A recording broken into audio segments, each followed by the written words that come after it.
Samantala po, tiwala ang ilang senador sa ginagawang paghahanda ng Commission on Elections para sa nalalapit na hatol ng Bayan 2025. Habang isang senador naman may payo sa mga nangangampanya ngayong halalan, si Daniel Manalastas sa sentro ng balita. Kaliwat kanan ng mga campaign posters at paraphernalia ang inaasahang magsusulputan habang papalapit ang 2025 midterm elections. Kanya-kanyang diskarte ang mga politiko para mapansin sila ng publiko. Pero nagpaalala si Senadora Loren Legarda. Huwag po tayo magsabit ng maski anong tarpaulin o plastic na poster sa mga puno. Huwag rin po tayong magsabit ng maski ano sa mga public infrastructure, lalo na ang mga monumento o landmarks, historical landmarks na heritage structures.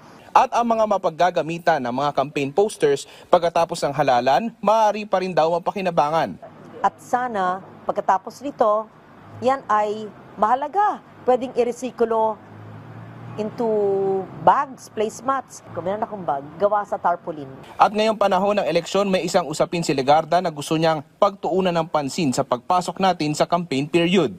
Ang reducing disaster risk to limit the losses in lives and livelihood. Yan ay mahalaga. Gusto ko maging campaign issue yan eh. Di ba? Kasi dapat tanungin nyo sa inyong pinanggagalingan ng mga LGU, sa mga barangay, paano mo po binawasan ang problema natin sa pagbaha? Si Senator Amy Marcos, pinaghahandaan na rin ang magiging estilo sa kampanya. Alam mo, pinag-uusapan nga namin yan kung ano ang klase ng kampanya. Kasi napansin ko, sa maraming lugar, ang ating kabataan tinatamad ng sumali sa mga rally. Mas hilig pa nila, manood na lang ng social media. Siguro dahil dito, marami ring artistang tumakbo. Ayan, hindi natin maiwasan. Takbo ng takbo, yan ang ating batas Lahat pwedeng tumakbo. Tiwala naman si Senate Majority Leader Francis Tolentino sa takbo ng paghahandang ginagawa ng Commission on Elections. Natutuwa raw siyang marinig mula sa COMELEC ang proseso ng technical preparations para sa national and local elections.